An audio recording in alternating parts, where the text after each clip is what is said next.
Friends ಯಾರಿಗಿರಲ್ಲ ಹೇಳಿ. ನನ್ನ ಪ್ರಕಾರ ಅಪ್ಪ ಅಮ್ಮ ಇಲ್ಲದೆ ಇರೋರು ಅನಾಥರಲ್ಲ, ಫ್ರೆಂಡ್ ಇಲ್ಲದೆ ಇರೋರು ಅನಾಥರು.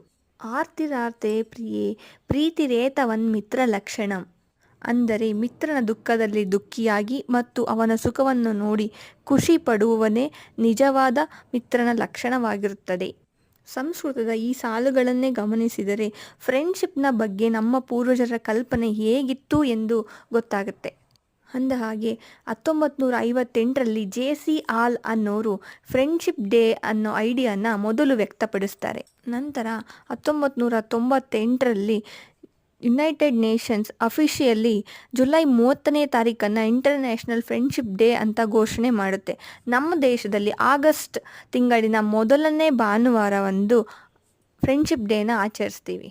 ಈ ವಿಡಿಯೋ ನಿಮಗೆಲ್ಲರಿಗೂ ಇಷ್ಟ ಆಗಿದ್ರೆ ಲೈಕ್ ಮಾಡಿ ಮತ್ತು ನಿಮ್ಮ ಫ್ರೆಂಡ್ಸ್ಗೆಲ್ಲರಿಗೂ ಶೇರ್ ಮಾಡಿ. ಬಾಯ್ ಬಾಯ್, ನಮಸ್ತೆ.